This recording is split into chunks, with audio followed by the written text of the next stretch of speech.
好，那接下来呢，我们再来看一下音乐和音效的使用，也就是我们的第二部分啊。那关于音乐和音效呢，我们这里有2个点啊。第一个呢，就是我们音乐和音效从哪个地方找？那前面呢，给大家介绍了一个叫做虾米音乐网啊，这是我找音乐的一些地方啊。那还有一个地方呢，是找音效怎么找？我也会给大家推荐一些网站啊，我们国内的、国外的。在上面呢可以找到很多音效，但是在找音效的过程中啊，它不是那么容易能够跟我们的视频匹配上的，所以说我们一定要有耐心啊。有的时候我们找一个音效呢，把它下载了，然后放在上面可能不是很舒服，是吧？然后呢就需要我们再去找其他的。那当然呢，这里还有一个音乐标记啊，就是在给我们的背景音乐下载了之后，怎么在上面打上一些标记点，标上我们的动机音啊，这是我们第二部分的一个内容啊。好，那接下来呢，我们就先来看一下我们这个片段啊，这个片段我先把它的背景音乐给它关掉，我们来听一听里边的音效啊。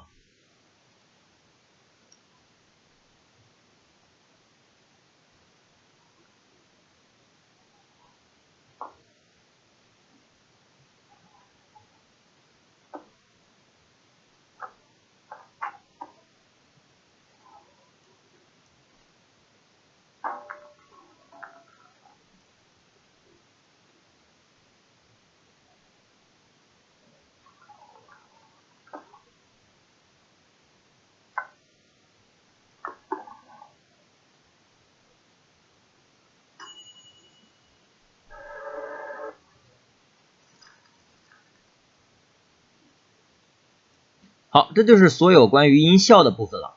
我们可以看到啊，我把这个地方放大一下。我们可以看到啊，除了我们的第一个音频轨上，这是背景音乐之外，底下还有很多音效的一个效果啊，就是这一部分。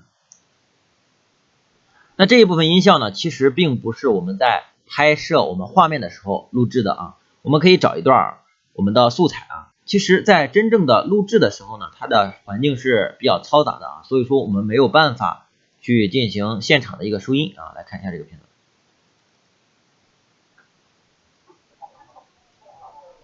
我把声音稍微调高一点。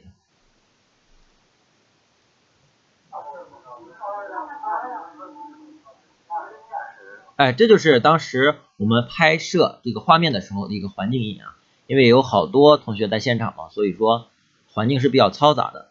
那如何才能让一些比较适合的一些音效匹配到我们的画面上呢？我们就需要去找啊。那这里呢，可以推荐给大家几个网站，专门下载我们音效的。比如说我们的第一个啊，我经常在上面去找一些这个音效啊，就是逃声网啊，这是我们国内的一个专门下载音效的一个网站。我们来给大家演示一下这个音效的一个下载啊。那登上这个网站之后呢，你就可以在里边搜了。你比如说我们要，这是之前搜过的一些是吧？水饺落水的一些音效啊。比如说我们搜这个落水的啊，点击搜索，这就是所有的落水的一些音效啊，可以听一个。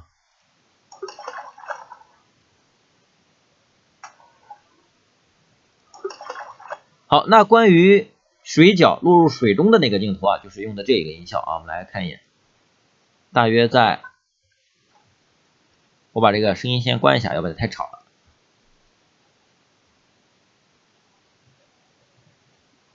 啊，这里这个音效啊，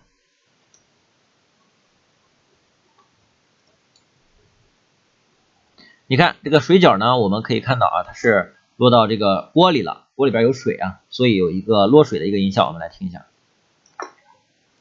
这是这个音效啊。那上面这个也刚才也是关着的啊，我们一起来听一下。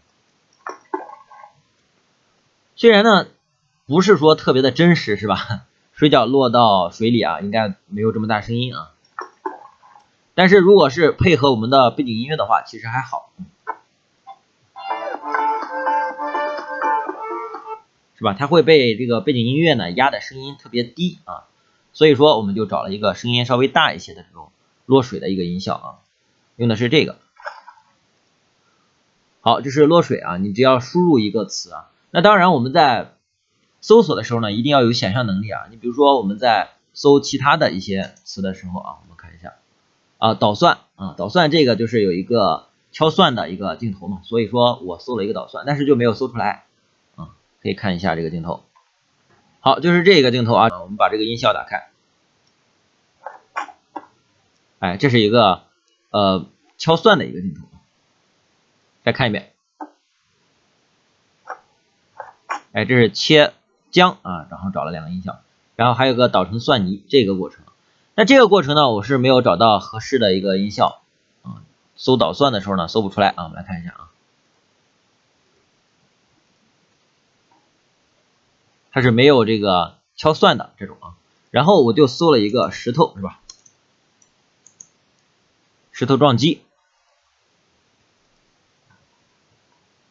那这里边呢就有很多石头碰撞的一个声音啊，所以说，我们在搜索这些音效的时候，一定要有想象能力啊。你不能看到一个什么画面你就搜什么画面，你像刚才那个敲蒜，你搜就搜不出来是吧？然后搜石头呢，你可以听一下，哎，这是一个石头的撞击的一个声音，然后还有其他的一些小石头的碰撞。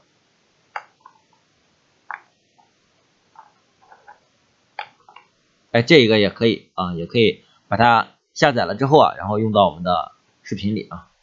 我们再来听一下这个视频，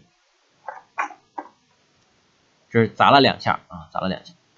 好，所以说呢，我们下载音效之后啊，需要匹配我们的画面啊，当然不一定说非得真实啊。你要是想做的特别真实的话，是需要拟音的，就是前期拍摄了画面之后，后期呢找一个安静的环境，然后用一些收音比较好的一些设备。然后去模拟这些声音啊，你比如说敲蒜，就真的拿一个这种敲蒜的一个捣蒜的东西啊，然后给它捣。切姜呢，就给它做一个切的一个动作啊。其实现在电影上也基本上都是这种拟音的一个环境啊，包括走路啊，包括打斗的一些声音啊，都是模拟出来的，后期配的一些声音。现场呢，由于环境比较嘈杂、比较乱啊，很难收到干净的这种声音，都是后期进行一个拟音混音的这么一个过程啊。这是音效的部分。那这个文件呢，我也会放在我们的这个资料里啊。这个呢是关于我们一些音效的一些下载，在这里有国内的，还有国外的一些。